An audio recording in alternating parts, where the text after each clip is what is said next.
Perfecte. Tanca el micro. Hola, bona tarda. Bona tarda i benvinguts. Jo sóc el Xavier Carrasco, director editorial de Text, i bé, jo només us vull agrair, donar la benvinguda i agraïm molt que hagueu decidit acompanyar-nos aquesta tarda de final de curs, quan anem tots bastant molt atrafegats, vaja. I us agraïm que hi sigueu, som molts, estem molt contents. Està clar que la motivació i l'avaluació són qüestions que interessen. Vaja, està molt clar perquè, mireu, fa unes setmanes vam fer una sessió, també un seminari web amb la Neus Sant Martí i va tenir molt de seguiment.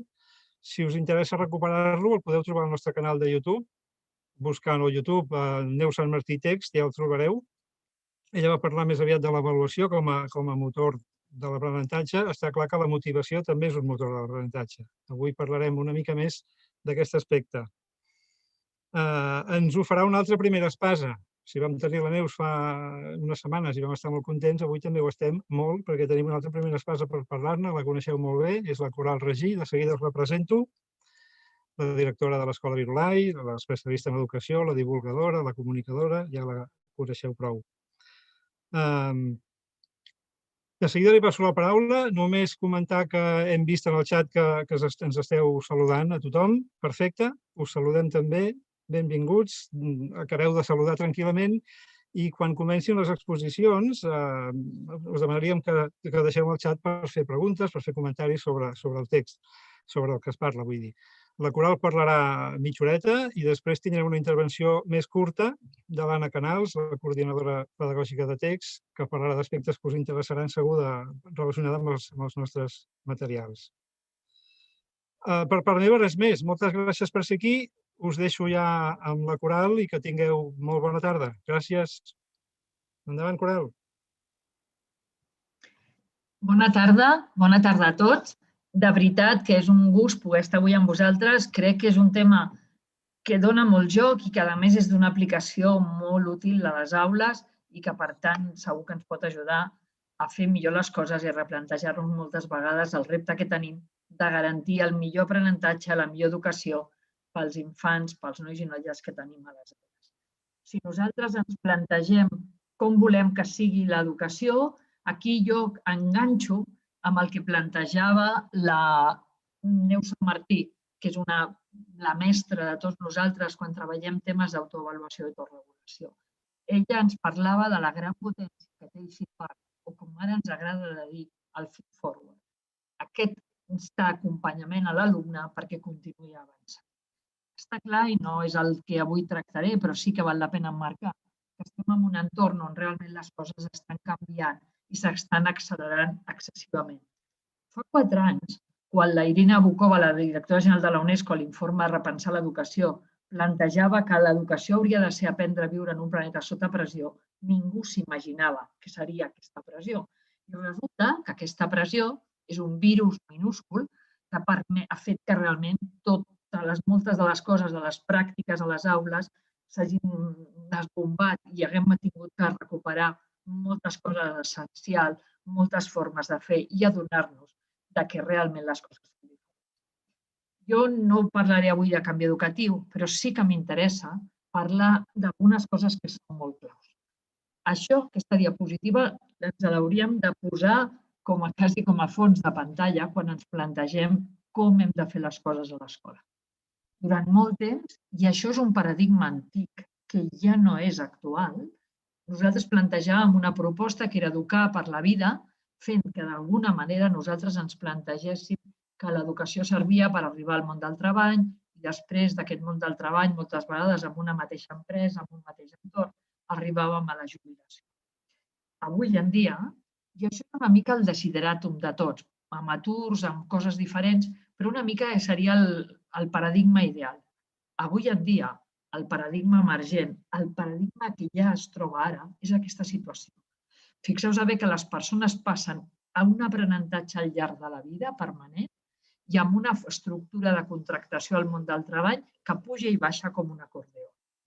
Això ens posa un plantejament sobre la taula que ho hem dit molt, però que moltes vegades no ens són prou evidents. Estem educant nois i noies a que aprenguin a aprendre al llarg de la vida. Per tant, això condiciona molt el que hem de fer. Si hem d'educar nois i noies que han d'aprendre al llarg de la vida, potser ens hem de plantejar quines eines els donem perquè visquin l'aprenentatge com una cosa positiva. Us cito el Noah Harari, si no heu llegit aquest llibre us el recomano, i sobretot el capítol d'educació és inevitable. La pregunta més urgent i complicada, diu Noah Harari, serà qui soc? Per tant, aquí treballar tot el tema de l'autoconeixement i veure quines nois i noies descobreixin quines són les seves aptituds, quines són els seus talents, és prioritari. I a partir d'aquí hauràs d'aprendre constantment. Fixeu-vos bé, anem a la graella aquesta d'aquest acordeó. Hauràs d'aprendre constantment i reinventar-te tu mateix una vegada i una altra. L'Alfons Cornella, que potser molts de vosaltres coneix, ens diu que aquestes situacions d'entrar i sortir del l'entorn de treball i passar, inclús veieu aquí, a moments de descans, en parla de situacions de recrear-se. Per què? Perquè és una mica de descans, de pati, de recreu, i una mica d'aquest pati. Anem al que avui ens interessa. Quines estratègies hem de fer per assegurar que eduquem amb un noi que està format de l'alumne format per tota la vida, el paradigma antic, a la situació actual. Un alumne que ha de saber formar-se al llarg de la vida. Quines estratègies hem de treballar nosaltres perquè això sigui? Com hem de motivar aquest alumne? Quin retorn li hem de donar?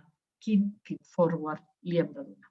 I això, només per situar-ho, perquè jo crec que estableix una dinàmica molt divertida d'aquesta situació, una frase d'aquestes que són una mica com d'anunci, però que són molt clares. En aquest llibre, l'Àlex Bear ens parla de com l'escola ha canviat del sábelo todo a l'aprendelo todo. I és això, d'una escola que plantejava realment el sábelo todo a una escola que es planteja clarament que el que hem de fer és avançar a l'aprendelo todo. I fixeu-vos bé com un alumne, fent una sessió de metareflexió sobre com s'aprenia, ens diu, amb falta d'ortografia i tot, però un bon alumne fa el que li diuen. Un bon aprenent sap el que s'ha de fer. I això és el que nosaltres hem de treballar i avançar. Quines eines donem als alumnes perquè siguin capaços de ser persones autònomes que són capaços de continuar aprenent en un món molt canviant? I aquí crec que val la pena, i molts de vosaltres sabeu que aquest és com a biòloga per mi, aquest símil de l'arbre és un símil molt important. Haurem d'educar persones amb forts valors perquè hauran de treballar constantment al llarg de la vida amb unes competències molt clares i molt ben treballades i, sobretot, amb una capacitat d'aprendre, que a nosaltres a mi m'agrada dir-li potencial d'aprenentatge, perquè visqui l'aprenentatge, el continu aprenentatge al llarg de la vida, com un aspecte absolutament inherent a la seva forma de viure. Aquest és el tema. Eduquem persones amb valors per continuar aprenent, és a dir, amb la fortalesa per continuar aprenent, que tenen les eines per aprendre, competències per aprendre, i que per sobre de tot no perden, no aconseguim capar amb uns sistemes a vegades d'educació que no potencien, sinó que al revés, incentivem aquest aprenentatge. Els valors que seran essencials, i aquí són els que nosaltres hem de treballar, i atenció, perquè això quan ara parlem d'aquest tema del feedback i de la motivació és molt important. Quan parlem de motivar l'alumne, parlarem de donar-li motius per continuar treballant. I donar motius per continuar treballant vol dir treballar l'autosuperació per sobre de tot i la perseverança, aquesta capacitat de tu posar-te objectius i ser capaços de continuar. Però com treballar l'autosuperació i la perseverança?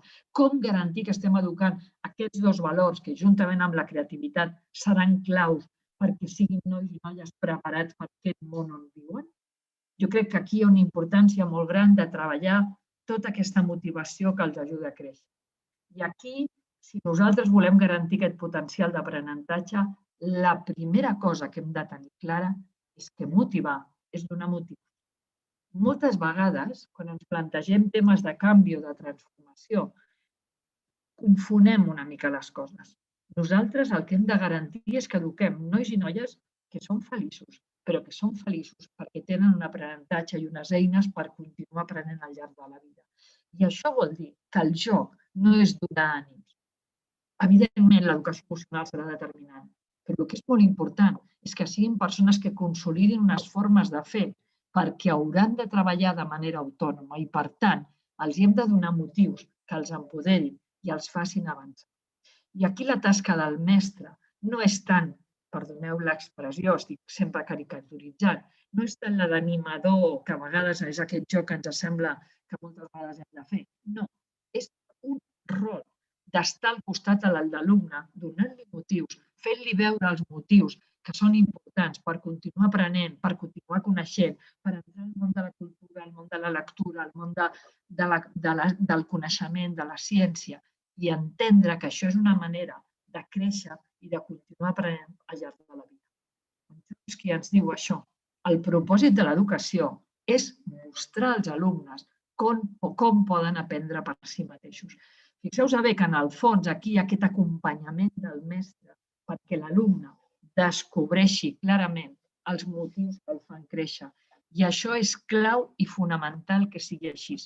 Ens interessa que els alumnes tinguin eines per continuar aprenent per si mateixos. Alumnes, nois i noies, que saben aplicar el coneixement creativament, que saben generar coneixement en contextos nous, és a dir, que saben aplicar i tenen eines per continuar aprenent. I aquí, què ens ajuda i què ens aporta el feedback? Mireu, el feedback es basa en alguna cosa que és fonamental, que és la relació de les persones entre si. No sé si coneixeu aquesta anècdota, us l'explicaré molt breument, però hi ha un tema d'un cavall que sabia sumar. I és veritat, no s'equivocava sumant.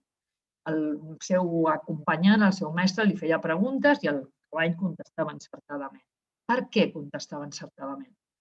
Perquè notava les vibracions i el link que el psicòleg, l'ensinistrador, li donava quan veia que la resposta era correcta, tenia un sentiment d'alegria que el cavall era capaç de percebre. Aquest acompanyament emocional, estic caricaturitzant amb aquest tema, però crec que tots entenem la importància que té. Nosaltres ens plantejarem ara com és important no només donar un feedback per retornar, sinó aquest feed-forward que llança l'alumne cap al futur. Jo, breument, però crec que de manera molt clara, m'agradaria precisar què és justament en aquest feedback, quins són els límits, com s'ha de fer, qui ho ha de fer, com i quan. Breument, però intentant marcar estratègies que ens ajudin a avançar. Hi ha una forma de fer que tots sabem que no és feedback, que és el judici sentenciador que fa que l'alumne no li dones motius, ni l'animes, ni l'estimules a conèixer, per exemple, en aquest cas la música, sinó que sentencies com un jutge i li dius tienes que dejarlo, no eres bueno. I a partir d'aquí, evidentment, el nen aquest té capacitat de reacció i diu si lo dejo nunca seré bueno. Això, evidentment, és a l'extrem del que no és feedback. Però atenció, tampoc és feedback això. El feedback aquest de dir-los als nens que les coses les fan bé quan no les estan fent bé, quan nosaltres el que fem és dir-los muy bien, esto lo haces muy bien, aquí estas cosas estás trabajando adecuadamente, però en realitat no és així. I això moltes vegades ho fem per un fals contentar l'alumne. Això no és donar motius, això és animar, però aquest ànim no implica un canvi en les formes de fer. El molt bé, segons el nostre criteri, aquests elogis buits, fan nens i nenes addictes als elogis, valoren només el resultat no de la feina feta, sinó el resultat del que nosaltres els diem. Això és fer persones absolutament dependents de l'elogi. Això no funciona. A mi m'agrada molt una frase que diuen molt a Sud-amèrica quan parlem del que és feedback i diu no és elogiar, sinó és encoratjar. Nosaltres, quan treballem amb els alumnes per donar-los motius per continuar aprenent, el que hem de fer és encoratjar-los. L'elogi no és una estratègia que funcioni de per se. Pot ser un punt de partida, però és evident que no és un element de partida. I anem a passar al punt de qui és que ha de fer aquest acompanyament, aquesta motivació, aquest feedback, aquest retorn. I, evidentment, aquest feedback l'ha de fer un mestre que està al costat de l'alumne, que l'ajuda, que planteja a través de la reflexió, del diàleg, de l'anàlisi, que li dona motius per continuar aprenent i li diu exactament on es troba i com pot continuar avançant. L'important, i no vull entrar en el tema de l'avaluació perquè la Neus us va marcar molt bé el tema, però és prioritari i fonamental que quedi clar que li donem la informació a l'infant d'on està i com ha de continuar avançant el feed forward que necessitarà per fer. I això requereix un mestre que d'alguna manera canvi de rol del que estem acostumats. Estem acostumats a un mestre que actua d'ajut, aprova, suspèn, decideix si una tasca està ben feta o mal feta. Això no és la nostra feina. La nostra feina no és sentenciar l'alumne, ni menys, ni molt menys buscar-li les pessigolles. Moltes vegades ens trobem amb mestres fiscals, que moltes vegades perquè els hi falten recursos per motivar, per encoratjar, actuen com a fiscal, buscant a veure on falla l'alumne per intentar a partir d'aquí posar-hi una mica el dit a la nafra i fer que les coses no avancin. No és aquest el mestre. Necessitem un educador que actuï de mestre sensei. És una paraula que nosaltres ens vam fer a l'escola i que crec que ens explica molt bé. El mestre sensei no li diu al nen que està molt bé. Li diu al nen, estàs avançant bé, continua treballant. És donar motius, és encoratjar. Nosaltres ens hem de garantir que d'alguna manera el que fem és ser mestres senseis, que provoquem aquesta reflexió, que provoquem aquest diàleg a partir d'analitzar l'arrel. I això ho hem de fer, atenció, de manera coherent. Tot l'equip d'educadors, la família, els companys, us ensenyaré algunes experiències de coavaluació entre companys. També, per suposat, tots els educadors que formen part també del temps de lleure. Hi ha una frase que quan parlem de l'alumne, si jo crec que alguna cosa ens falla a nivell educatiu moltes vegades és l'organització dels temps en el que deixem molt poc temps per reflexionar sobre el que hem fet. I fixeu-vos bé que si no partim d'aquesta reflexió, jo crec que després l'Anna us en parlarà, de la importància que tinguem temps quan acabem algunes activitats, quan acabem alguns processos, de garantir que donem els temps de reflexió per part de l'alumne i de retorn, de feed forward per part dels professionals, dels professors, que garanteixen que aquest alumne és conscient del que està aprenent. Preguntes que el facin reflexionar, opinions del que li ha agradat i no li ha agradat del treball, suggeriments de com podria canviar, de com podria provar de fer les coses d'una manera diferent. Jo crec que això dona una gran potència a que l'alumne sigui capaç de fer-se preguntes, de valorar el que li agrada, d'exposar el que creus, de garantir que pot millorar. Mireu aquestes coavaluacions dels alumnes. Són 3 alumnes que fan coavaluació sobre un company. Aquí el que hi ha és una reflexió que li dona feedback al company de com pot continuar millorant i continuar fent coses. Això és un encoratjar. Això és realment una proposta que ajuda. O fixeu-vos bé, aquí un altre temps de reflexió, es veu petit, però és una metareflexió després d'un procés d'aprenentatge. Si aquest alumne haurà d'aprendre al llarg de la vida, necessitem que aquest alumne reflexioni quines són les estratègies que t'han anat millor per aprendre, quines són. Fixeu-vos bé que aquesta metareflexió comença en aquest primer full, sé que no es veu gaire bé, comença en aquest primer full, com jo m'ho plantejo al principi i quan l'alumne ha acabat torna a refer el procés per comparar entre el que pretenia i el que ha aconseguit. Tot el que sigui reflexionar, tot el que sigui dedicar temps a veure exactament on estem i com avançar, són temps que guanyem, són temps de màxima qualitat educativa. I moltes vegades ens accelerem tant amb el que sigui, a explicar al professor a fer activitats, dediquem molt poc temps. Fins i tot us diré, moltes vegades quan parlem de la preparació d'una unitat de programació d'un projecte, dediquem moltíssim temps a la preparació d'activitats i molt poc temps a la reflexió de com avaluar. I aquí fallem. La reflexió de com hem fet el procés, aquesta metareflexió del mateix procés per part de l'alumne i del professor és vital. pot seguir avançant. Moltes vegades els alumnes faran les coses per la nota, és un dels motius, moltes vegades per satisfacció personal i moltes vegades perquè ell vol créixer com a persona i d'alguna manera aquest feedback de l'alumne que vol realment se sent autònom i empoderat per continuar avançant. Com hem de fer el feedback? Mireu, el feedback és molt senzill de plantejar. Jo us haig de dir que és una estratègia de millora de l'aprenentatge que en alguns països de Sud-amèrica han establert. Després us ensenyaré un llibre que es pot baixar perquè es pot estar a internet, un llibre sobre temes de feedback, d'autoregulació, en què es planteja realment que és un dels mètodes més eficaços, més útils per continuar, per garantir que els alumnes aprenguin més i millor. I, en canvi, té un cost econòmic molt baix i, per tant, fixeu-vos bé que a Sud-amèrica, amb tants problemes que tenen moltes vegades a nivell de despeses, això és un dels mètodes que es potencien per el que té de senzill i de profunditat. De vegades les coses, allò de la bellesa de les coses senzilles. Nosaltres ens hem de plantejar un feedback en positiu i de creixement. Nosaltres diem moltes vegades 2 estrelles i un desig, 2 comentaris positius i un aspecte a millorar. Per què? Perquè l'infant hem de partir del reconeixement del que ha fet.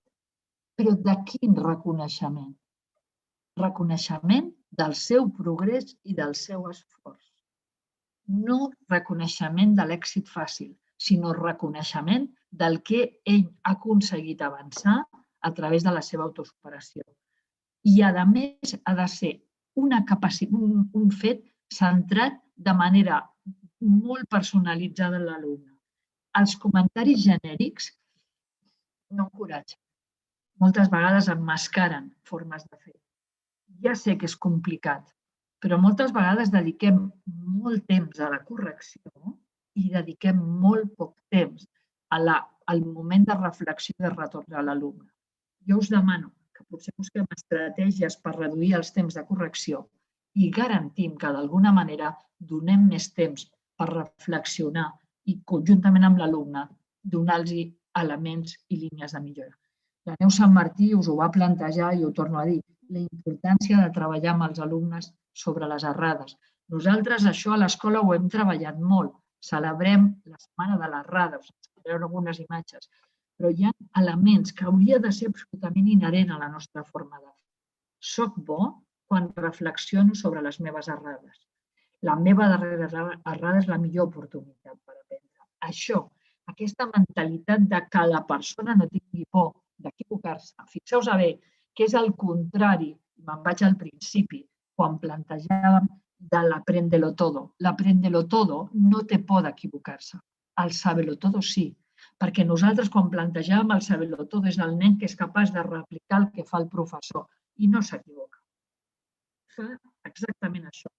L'aprendelo todo intenta fer coses que està creixent i és justament amb el nostre feedback i la seva mentalitat de creixement que continuarà avançant. Us poso unes imatges més perquè veures quan m'equivoco aprenc i els alumnes plantegen, per ser un bon artista has d'equivocar-te molts cops, el senyor Tatet es va equivocar i va fer un pastís boníssim. Penseu que omplim tota l'escola de formes de fer també els profes, de coses que hem après a través de l'error. Com ha de ser? Constructiu, adequat i específic. La personalització de l'aprenentatge que tant ens preocupa, una de les eines claus de la personalització, sempre es dona amb aquest retorn, amb aquesta reflexió positiva. Ha de ser sempre l'educador. Moltes vegades es pot fer estratègies de coavaluació entre ells, perquè a vegades també ens poden ser útils perquè ells avancin. Comparar materials, plantejar-se, a partir d'aquí analitzar els errors uns als altres i a partir d'aquí garantir que sempre es dona aquesta motivació que els ajuda que se n'adonin que continuar aprenent és el que nosaltres hem d'estar preparats per fer sempre al llarg de la vida. I quan? Aquí és el tema. Un dels temes que per més que vulguem ens n'adonem que moltes vegades ens costa. Justament perquè moltes vegades la priorització dels temps a les nostres aules és a vegades molt negatiu. prioritzem molt incorporar treball dels alumnes i poc, torno a insistir, els temps de reflexió. El feedback ha de ser en el moment oportú, al llarg del procés. I recordeu i busqueu la papallona d'Austin. Si jo el que vull, jo no vull jutjar l'alumne si ha fet bé o malament una cosa. La meva funció com a mestre és que l'alumne aprengui a fer bé una determinada tasca, un text, una presentació d'un projecte, una exposició oral.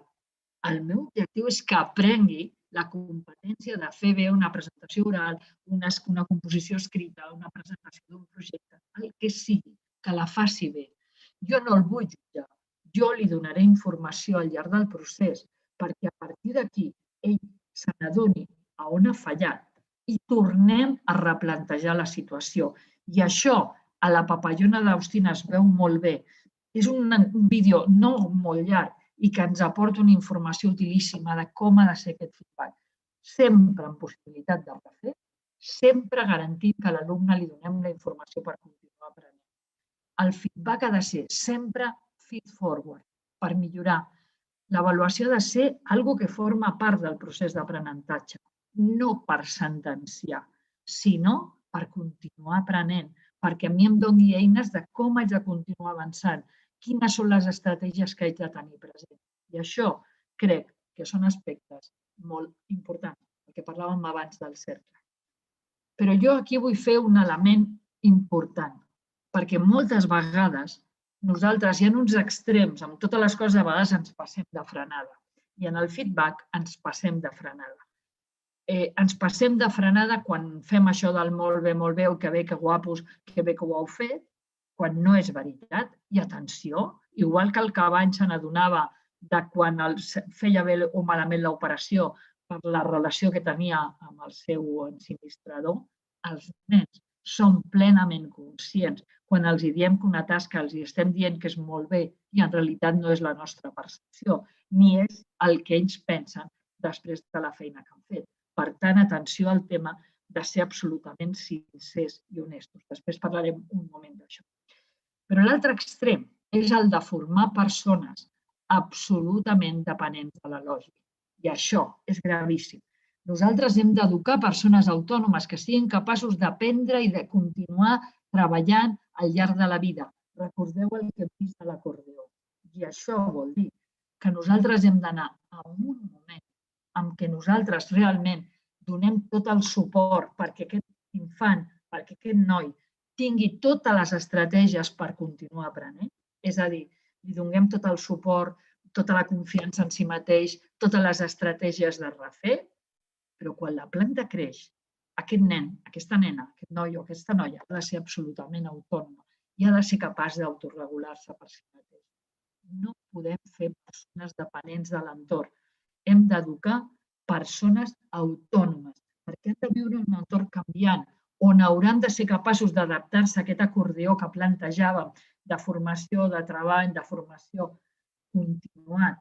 I això requereix que siguin persones absolutament autònomes. Per ser una persona autònoma has de treballar, has de donar un solatge, has de fer unes bones arrels per treballar aquesta autonomia.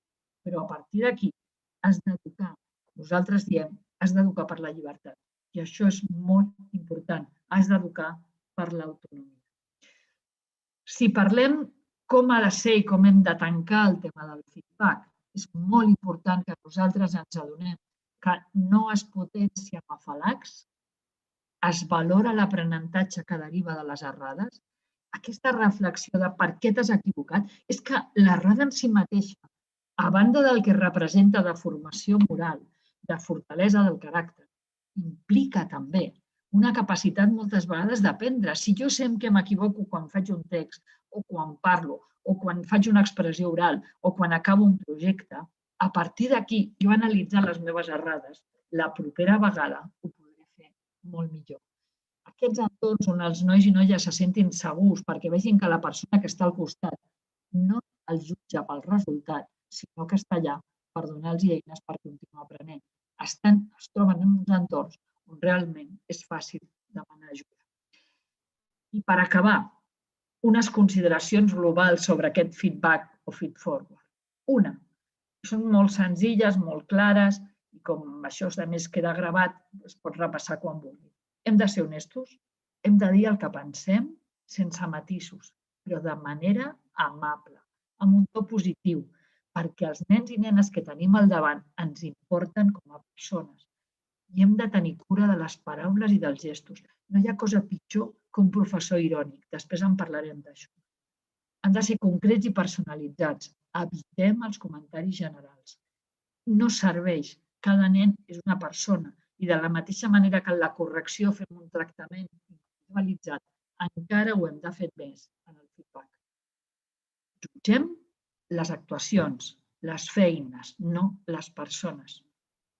Els nois i noies són persones que evolucionen, que aprenen. Tinguem mentalitat de creixement també nosaltres com a educadors. No tinguem una mentalitat fixa de que quan un nen entra a P5 ja sabem, ens imaginem que sabem com serà quan acabi segon de batxillerat.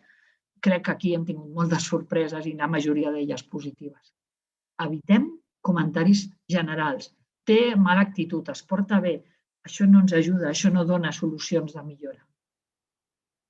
Siguem clars. La contundència, l'amabilitat no està renyida amb l'afecte.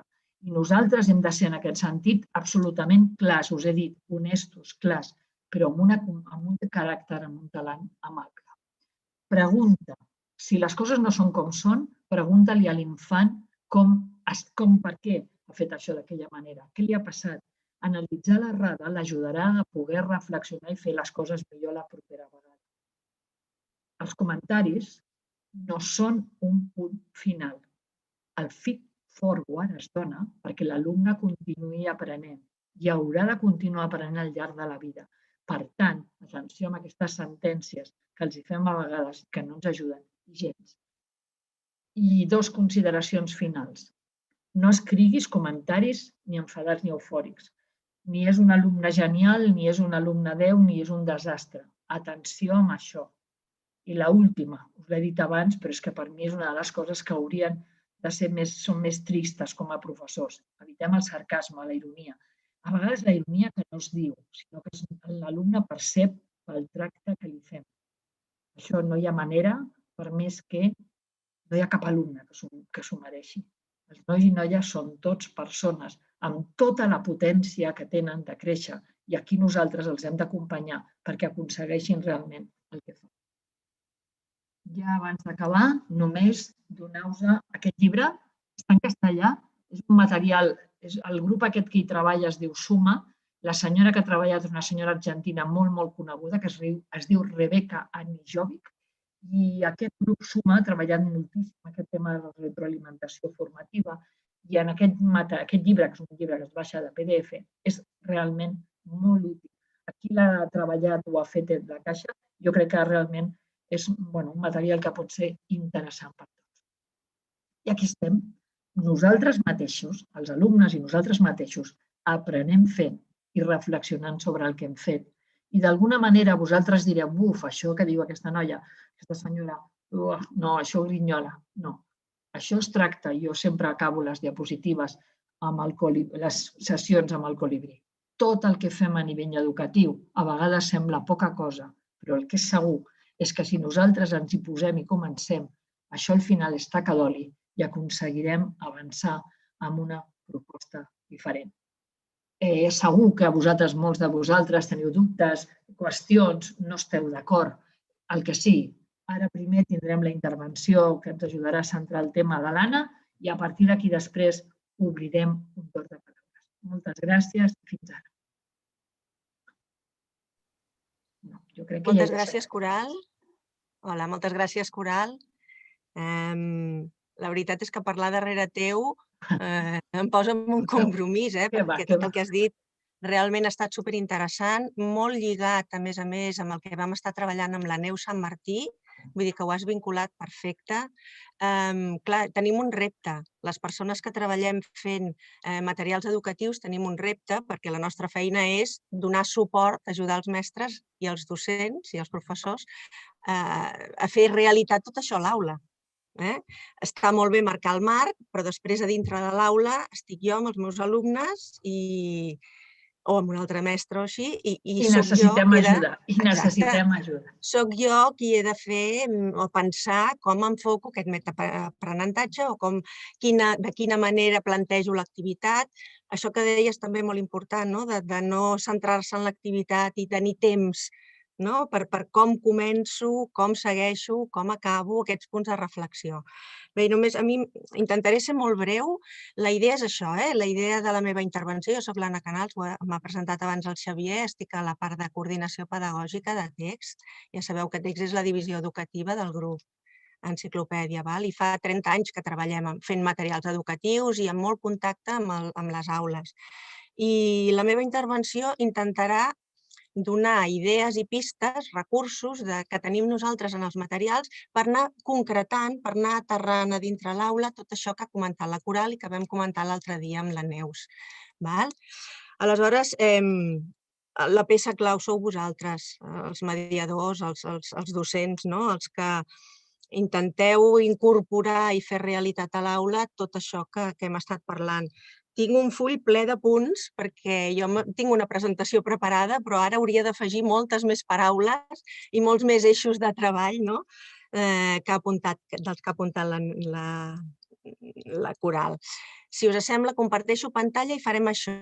Us explicaré, us compartiré dels projectes que tenim actualment, de quina manera plantegem aquest metaaprenentatge o quins punts fem reflexió o quin tipus de recursos oferim per acompanyar i ajudar i que realment tingueu temps, no tingueu necessitat de dedicar més temps a la cerca i a la selecció perquè us acompanyem en aquest camí, en aquest viatge d'anar aprenent. Aneu fent les preguntes al xat, que els meus companys les recolliran i al final la Coral ens tornarà el feedback perquè així nosaltres, Text, tirarem cap endavant i aprendrem i farem forward. Us comparteixo aquesta mica de presentació.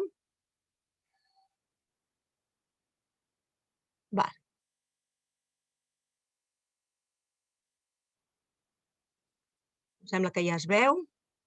Jo havia preparat una primera diapositiva que intentava recollir eixos que nosaltres tenim en compte com a Text quan estem treballant i preparant materials de suport en els docents. N'hi ha alguns que ja han sortit, la Coral, per això us deia que jo ara hi afegiria autonomia, personalització, l'encoratjament, el diàleg, l'anàlisi de l'error, 1000 coses més, però com que aquest seminari estava centrat molt en motivació, he posat també molt èmfasi en parlar d'aquest recurs que és la sorpresa, aquest recurs que és el joc, aquest recurs que és el despertar i mantenir sobretot l'interès, aquesta significativitat, aquests elements, les emocions, tots aquests elements que nosaltres tenim en compte i ens serveixen com a recurs per aconseguir aquest feedback i aquest metaaprenentatge. Aleshores, aquí ho he abocat així en plana sac. Farem un exemple de cada un dels projectes que ara tenim en marxa. Tinc exemples de primària i exemples de secundària. Un dels projectes que tenim en dansa per la primària és a la col·lecció Fem-ho per projectes. I fixeu-vos, no és un material adreçat als alumnes, és un material adreçat als docents, als mestres. Per què? Perquè us ajuda i us dona pistes de com, per exemple, podem plantejar un repte perquè sigui atractiu, perquè us dona pistes de com gestionar la planificació del projecte, perquè us ofereix recursos per fer un metaaprenentatge. Tenim aquest projecte, us ensenyaré un dels exemples. És un exemple que és un projecte que al rerefons el tema són els sentits. No sé si es veu, em sembla que sí, oi? Coral, ho veieu, no? El que està projectat, sí. Això està tot en línia, és un itinerari, tot un seguit, un camí de propostes, però us volia ensenyar l'última de totes, perquè tothom quan pensa en els projectes pensa en els productes, amb el que fem, amb el labbook, amb l'exposició oral, amb el treball escrit, amb la presentació en PowerPoint o amb la línia del temps. Quan a nosaltres, per exemple, en aquest projecte, el que menys ens interessa és el producte, sinó la transferència que fan d'aquest producte. I en aquest cas, a més, li donem un to, fem una proposta i li donem un to lúdic, Per què? Perquè el que han de fer és aconseguir un codi de desbloqueig per ajudar una doctora, una mica de ficció, per ajudar una doctora a que el seu robot tingui sentits. I aleshores el codi de desbloqueig l'aconsegueixen superant un escape room. Aleshores, donem totes les eines pels docents, aquí teniu la descripció de l'activitat, però si us hi fixeu, mireu què hi ha. Observem la poma, revisem què hem après, aturada. Reflexionem sobre com hem après, aturada. Fem l'escape room i després al final treballem el mural itinerari, que és una mica la valoració de com hem treballat, quin camí hem fet i com l'hem fet. Si mirem com fem aquesta valoració, aquesta reflexió que deia la Coral, veieu, us donem pistes de quina manera, quines preguntes podem fer, fins i tot us donem algun material escrit, com aquest que ensenyava la Coral, i després a l'hora de preparar l'escape room, en lloc de preparar-lo vosaltres, us donem pistes també per com podeu plantejar les proves.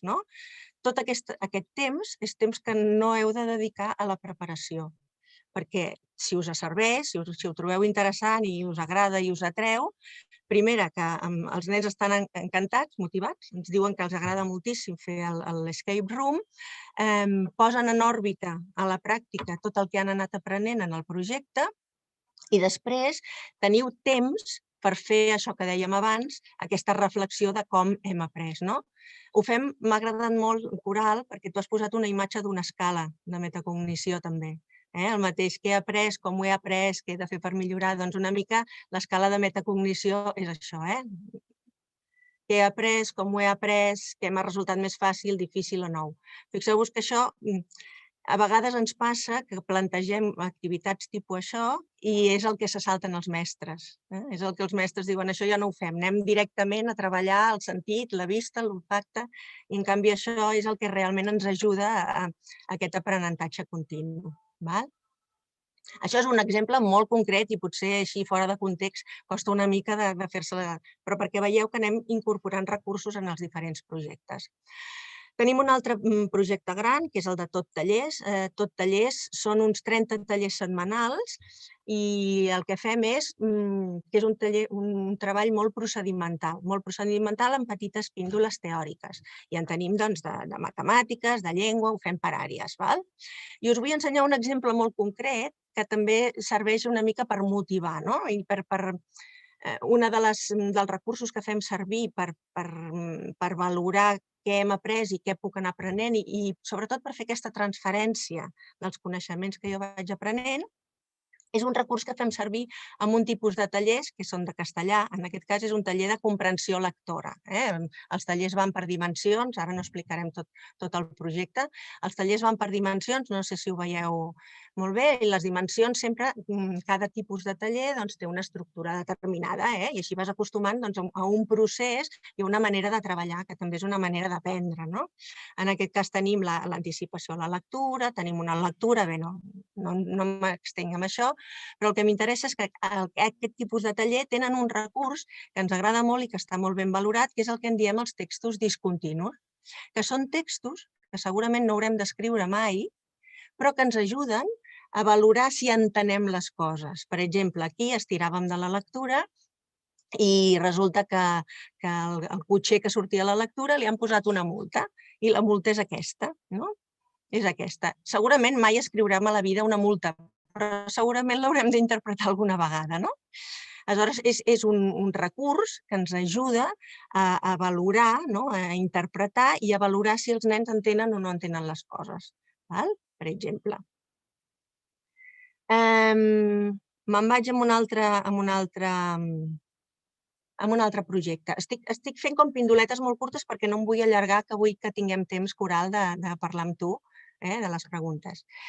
Tenim un altre projecte, un projecte gran que cobreix totes les àrees i tots els cursos de primària. I aquí hem estat especialment curosos, és un dels projectes més recents, per tant, com més avancem en el temps, més rics i més variats i més recursos i més eines donem. I aquí m'agradaria que miréssiu, perquè des dels materials de primer ja estem ajudant i donant suport als mestres en aquesta motivació inicial i manteniment d'interès i aquests punts d'inflexió, de reflexió, per després avaluar. En aquest cas, ens hem servit de situacions quotidianes, cada un d'aquests petits itineraris o seqüències didàctiques que proposem parteix d'una situació real. Per exemple, en aquest cas tenim un itinerari de llengua de segon de primària i el nen protagonista, perquè tenim una colla que és real, que existeix, són nens de debò, que hem parlat amb ells i ens han explicat què els hi passava i tal, doncs en aquest cas és mira, l'Edu i l'Arun s'han enfadat.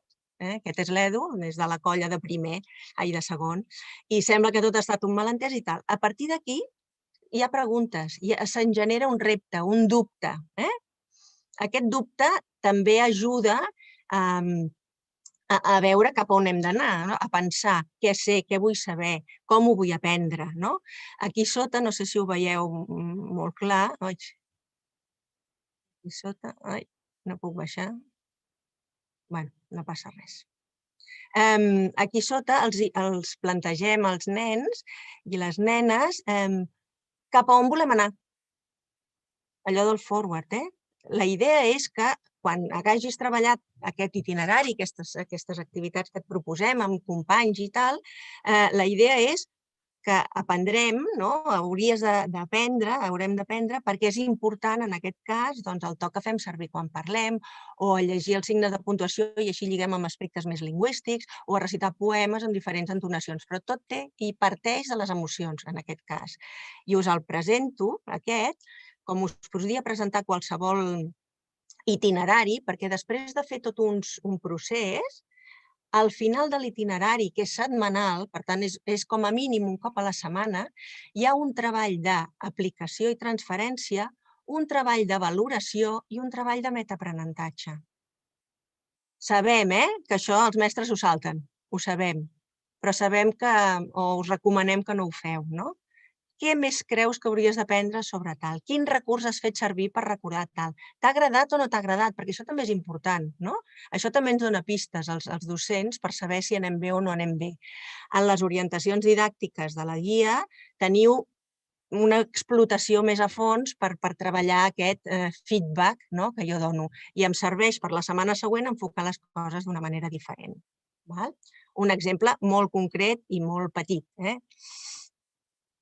Molt bé.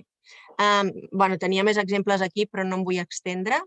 I poso un exemple de secundària. A secundària també tenim un projecte, que és el projecte Atomium, que va per àrees i cursos, i també hem intentat que tant als punts d'arrencada com entremig com al final hi hagi aquestes estones d'aturada i de reflexió. Aquí per això em centraré més en altres tipus de coses, perquè ja ho heu vist el metaaprenentatge, com ho treballem a primària, i és una mica com la continuació.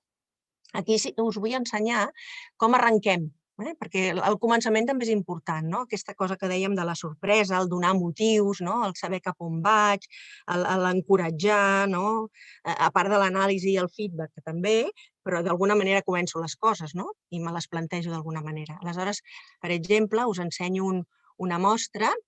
Això és un llibre de segon de socials, per exemple. Té menys unitats, ja no és setmanal, és una periodicitat una miqueta més llarga, però quan tu entres a dintre de qualsevol de les unitats, l'alumne té, el nen o la nena té sempre un element que l'ajuda a començar. En aquest cas és com una mena de superpregunta amb pistes, que té aquest punt de gamificació. Però el que em vull entretenir no és tant amb això, sinó amb això altre. Quan diu pots fer-ho, aquesta visió positiva de l'aprenentatge, tu ho pots fer, és una proposta de petit projecte cooperatiu que permet investigar i permet produir i donar resposta a un repte amb eines digitals, que ens sembla que a secundària la cosa funciona molt bé. I a més està plantejat amb una visualització com molt actual, perquè són els nens de la colla de segon d'ESO que parlen amb un xat com de WhatsApp, per exemple aquí, on aniríeu a veure els murals originals de l'absis central de Santa Maria del Mur? I l'altre diu, home, aquesta la sé jo a Lleida. I diu, no, error, has d'anar a Boston. Què dius? I per anar a Sant Miquel per gaudir dels capitells de Sant Miquel de Cuixà? Ah, no m'agafaràs ara, doncs a Boston. I l'altre diu, no, a Manhattan, a Nova York. Bueno, flipant, no? Una mica amb el to dels nens per fer-lo més proper, que aquest és un altre dels recursos que ens funciona molt bé, fer les coses properes i reals, no? Bé, al final d'aquesta conversa sempre hi ha una intervenció del professor, del docent, que els demana que facin alguna cosa, alguna investigació cooperativa i que ho presentin. En aquest cas és en format PDF, però hi ha altres vegades que ho han de presentar amb una línia del temps interactiva o han de fer una entrevista o el que sigui. Això és el que nosaltres en diem els minireptes i tenen a veure amb això del pots fer-ho. Una mica aquest anar més enllà. Jo insistiria només abans d'acabar en una cosa, i és això que ha dit la Coral.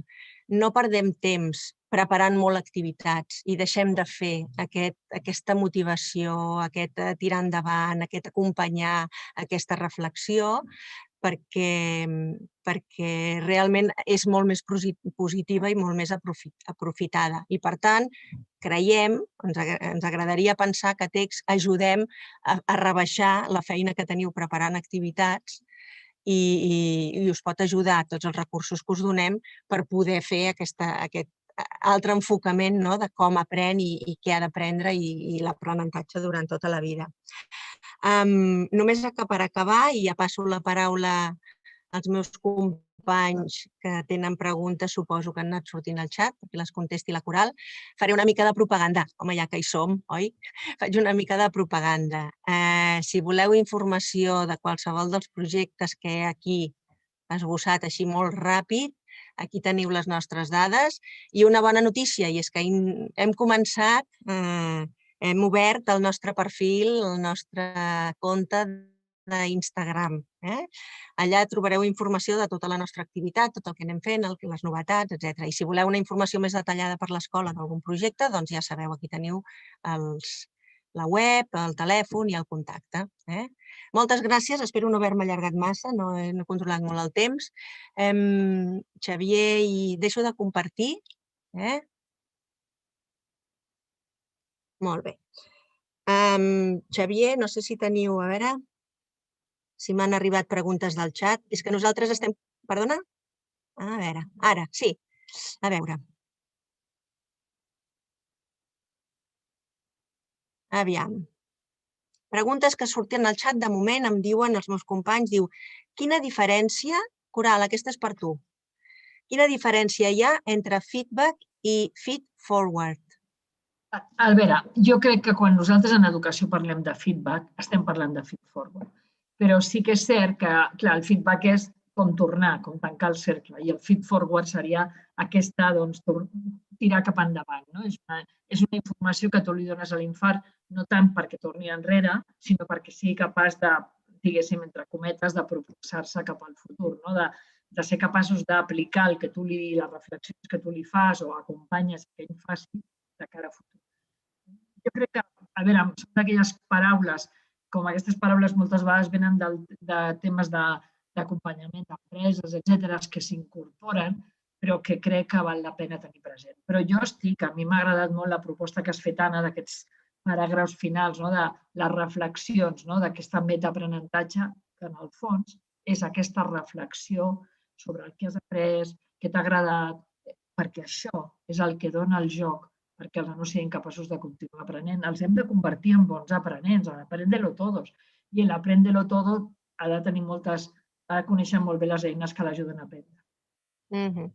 Clar, mira, relacionat amb això hi ha una altra pregunta que ens fa una persona que es diu Tere, la Tere Prats. Diu, com i quan es fa el retorn, que ha de ser individualitzat i amb cada alumne, amb el que ha fet bé, amb els aspectes que ha de millorar, si tens 30 adolescents a l'aula? Jo crec que una de les estratègies, per exemple, pot ser a vegades, quan estan fent treball en equip, agafar grup per grup i dedicar una de les sessions que potser entre ells poden estar fent coavaluació o reflexió i tu vas cridant-los, potser no individualment, però a vegades per equips, i vas treballant. Jo crec que s'ha d'aprofitar molt aquestes estratègies, aquests moments, per fer aquesta redistribució. Jo sí que crec, i és veritat, moltes vegades Jo diria, potser anem a formes de... Moltes vegades dediquem molt temps, sobretot a casa, de treball personal dels profes i dels mestres, a la programació i a la correcció i dediquem poc temps a una cosa que té una qualitat i un potencial molt més gran, que és aquest retorn a l'alumne. A més, és aquesta part personal d'intercanvi, que una cosa és el material que puguis tenir, però aquesta part, aquesta qualitat de relació interpersonal, ja ho entenc, si tens 30 alumnes o 25, és igual, o és que ni que en tinguis 12, a vegades és difícil trobar el moment, però jo crec que es pot trobar i es pot fer oral sempre, no cal que quedi registrat. No, i a vegades és tenir estratègies com això, uns estan treballant, estan fent entre ells coavaluació, els vas cridant, i tu vas fent també, intervens en aquest procés de coavaluació, i pots un dia que dediques.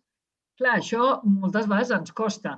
Per què els mestres, allò que tu plantejaves, per què salten els moments de reflexió? Perquè tenim aquesta necessitat a vegades, entre cometes, d'activisme, de fer coses, de fer activitats, de fer propostes, de no sé què, i justament el que ens falta és els moments en què reflexionarem sobre el que hem après, li donem retorn a l'alumne, li ensenyem les estratègies que li han anat millor, i això és al final el que li quedarà, perquè és que no volem un alumne que sàpiga moltes coses, sinó necessitem un alumne que tingui molt clar quines són les estratègies que el fan aprendre millor.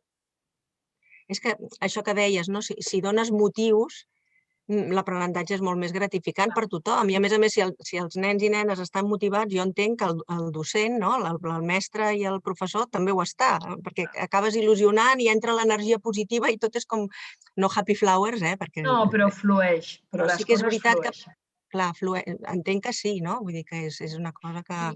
I a més, no he pogut reflexionar molt sobre això, però hi ha un aspecte, moltes vegades, i jo que tinc la gran sort de tenir molta expertesa, diguéssim, de molts anys de classes, quan començàvem a fer experiències de coavaluació teníem molta por, perquè dèiem, els nens es fan trampes, ens diran notes molt altes dels seus companys, o quan tu, entre cometes, això ho treballes, hi ha una reflexió entre tots, és un treball que es fa de manera, diguéssim, regular, o sigui, contínuament es fan processos d'aquest tipus, els nois i noies s'ho prenen molt seriosament i arriben a fer coavaluacions i autoavaluacions pròpies, ostres, d'una molta profunditat.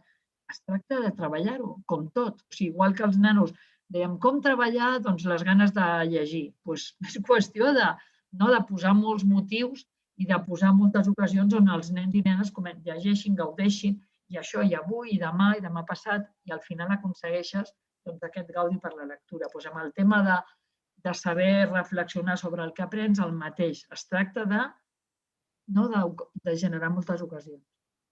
Això és important. Jo m'ho he apuntat, en majúscules, crear entorns on fer el feedback. Això ho tenies en una diapositiva, crear, o sigui, donar peu a que hi pugui ser aquest feedback. Clar, has de sacrificar coses i segurament al principi vas més a poc, però si això s'incorpora com en una dinàmica habitual del ritme d'aprenentatge, suposo que pot ser més... Això és el que a vegades ens mata.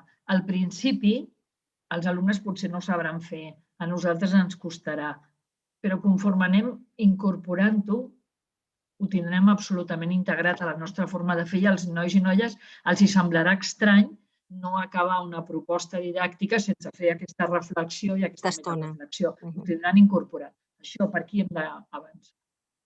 I després el tema de la coavaluació jo també el trobo molt interessant, l'aprenentatge entre iguals.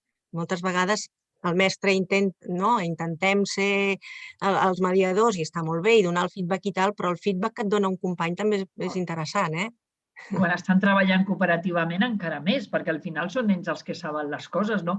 Fixeu-vos bé que aquí també entra en joc un aspecte que és clau com a competència de futur, que és no tan sols el saber treballar en equip. Una eina per saber treballar en equip és saber resoldre conflictes. Quan nosaltres a l'escola estem treballant cooperativament, estem educant una competència encara més profunda, que a vegades queda amagada, que és aprendre a resoldre conflictes. Són inherents a la condició humana. Nosaltres treballem cooperativament perquè els conflictes sorgiran i a partir d'aquí nosaltres educativament els podrem ajudar a resoldre i els infants, els nois i noies tindran estratègies per saber resoldre conflictes. I això és un element. Mira, m'acaben de passar un parell de preguntes més i després dos comentaris que si de cas els guardo pel final. Mira, una persona que diu, a part d'aportacions molt interessants, gràcies, diu, què en penseu de les programacions elaborades entre diferents àmbits i dels horaris escolars, entre parèntesis ESO, què ens en podeu dir? A veure, jo crec que les programacions barrejades, aquí mateixos, vull dir, vosaltres mateixos a text treballeu moltes vegades en projectes interdisciplinàriament. Jo crec que són propostes que parteixen de la realitat, perquè la realitat no és disciplinar, sinó que és multidisciplinar o global, i per tant jo crec que pot ser interessant. I sobre el tema dels horaris de l'ESO, jo crec que no hi ha fronteres. És a dir, jo crec que aquí nosaltres hem de saber fer l'organització horària que ens sigui més útil perquè els infants aprenguin més i millor. L'escola és un lloc on els alumnes van a aprendre, sobretot aprendre, ser persones autònomes, el que hem parlat avui. L'estructura i l'organització de l'escola està en funció d'això. A partir d'aquí, la que sigui la més adient perquè els infants aprenguin més i millor i nosaltres hem de ser àgils per a poder-ho aplicar. Aquí el problema a vegades és que la burocràcia se'ns menja, no? Com que cal presentar els resultats per dimensions i per no sé què i pujar-los aquí i tal, aleshores dius, ai, no? Suposo que molta gent el problema que té és aquest, no? Però si combines això, a vegades jo crec que... A veure, jo crec que a vegades nosaltres som més normatius que el que demana la llei. I a vegades jo crec que nosaltres mateixos hem de ser capaços d'imaginar-nos les coses d'una manera diferent. Molt bé. Els que tinc són molt agraïments. Vols que te'ls digui? No. Sí, home, sí. Això és feedback positiu. No, que et farà gràcia. Mira, Sandra Casamitjana diu moltes gràcies per aquesta sessió. És una antiga alumna. Diu, després de 20 anys ha estat un plaer retrobar-me en una aula, aquesta vegada virtual amb la coral. Després hi ha una altra persona, la mateixa Sandra, que diu en aquesta escala de la vida aprendre i reflexionar constantment és essencial i fer-ho aquesta tarda ha estat molt i molt enriquidor. És que els donem, perdó, quan nosaltres els donem als infants, als joves, aquesta forma de treballar reflexionant sobre el que he fet, analitzant el que he fet i pensant i demà com ho puc fer-ho millor, si això ho incorporen a la seva forma de ser i de fer, ostres, és un tresor. Persones. Sí, són unes... Sí. Mira, ella ho diu, aquesta mateixa persona, la Sandra, diu gràcies, Coral, les teves paraules també d'adulta em conviden una vegada més a la reflexió. Això està bé. Això està bé. Miro si ha arribat alguna cosa més. Sí, alguna més. A veure. Diu, com adaptes aquestes estratègies amb alumnes amb dificultats i trastorns d'aprenentatge que cognitivament els costa molt arribar a fer aquesta metacognició?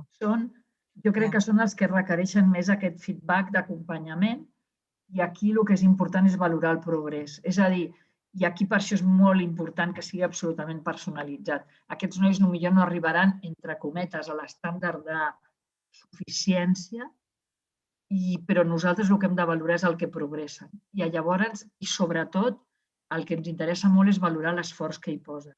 Jo aquí crec que és superimportant treballar amb ells el tema de donar-los, d'alguna manera, recolzament a la seva capacitat d'autosuperació i de perseverança. Sense bonismes, és a dir, sense molt bé, no. Ostres, t'has esforçat i fixa't que l'esforçar-te... Clar, un nen que té problemes, jo que sé, de dislèxia o de concentració, no li podem demanar uns estàndards d'ortografia que se li pot demanar a un nen de 10 anys. Són diferents els estàndards, però nosaltres el que valorarem és el que ha progressat, el que ha millorat. I potser analitzant les errades li podrem dir, mira, per la propera, millora amb això i amb això. Fixa't en dues coses. Aconseguim això i continuem. I els graonets petits que l'ajudin d'alguna manera a avançar. Aquesta estratègia, justament, jo crec que amb alumnes amb dificultats d'aprenentatge és molt útil. I amb alumnes amb trastorn de comportament, també a vegades el poder seure i reflexionar, jo crec que també és una estratègia. Costa, en alguns casos costen, i és evident que a vegades les disrupcions a les aules són complicades de gestionar en grups grans, en grups de 30 alumnes, però a vegades és el que nosaltres hem de prioritzar en determinats moments i aquí, com tu deies, a vegades la tasca de l'equip, treballar en equips, a vegades ens ajuda a poder treballar millor amb aquest tipus de... És important, que els graonets de l'escala siguin més petits. Més petits. I perquè no es desanimin, perquè si no... No, clar. clar, abandonen. va de motivar, no de desanimar. Diu, la jornada contínua, l'Araceli Quintero pregunta, la jornada contínua i partida influencien la motivació i rendiment de l'alumnat? Aquesta pregunta és complicada. Jo crec que les jornades, a mi m'agraden molt, per exemple, i a més jo crec que altre clima, altres formes de fer, però una de les coses que es planteja, fins i tot ahir estàvem en un webinar de la Societat Catalana de Biologia amb la Marta Portero i ens plantejava, per exemple, la importància de fer exercici. I aquí jo crec, la meva proposta és classes més curtes de 50 minuts amb temps d'esbarjo on els alumnes puguin bellugar-se, sortir, inclús fer algun tipus d'activitat física, de música, de ball i tornar a començar. Jo en aquest sentit, clar, les jornades continuades molt denses a mi no m'agrada, però tot i així entenc que, per exemple, en entorns rurals ajuden perquè faciliten d'alguna manera el fet dels desplaçaments. Per tant, aquí ens hem de saber bellugar. És qüestió d'adaptar, no? Sí. Bueno, també té a veure això amb la capacitat d'atenció, que clar, no? Però la capacitat d'atenció amb els nens, quan es fan descans amb activitat física, millora molt, recupera molt ràpidament. Millora, clar. També ho hem de tenir. Nosaltres estem acostumats, però, per exemple, a Finlàndia, el mite de Finlàndia amb el que és que sí que no, però a Finlàndia ho fan, és classes de 50 minuts, descans de 10, els fan sortir i amb el fred que fa, surten, tornen a entrar. Això d'alguna manera ajuda. Si ens passa als adults, imagina't als nens. Sí. Vull dir que... Molt bé, mira, de moment no m'ha arribat cap altra pregunta dels meus companys, o sigui que ja estem dintre del temps, estem en una hora, ens hem portat molt bé, totes dues, i el públic també. T'agraeixo moltíssim, Coral, la teva participació, que hagis acceptat de venir i, vaja, tot això queda apuntat i ho posarem en els llibres, en els materials que fem a partir d'ara, encara més.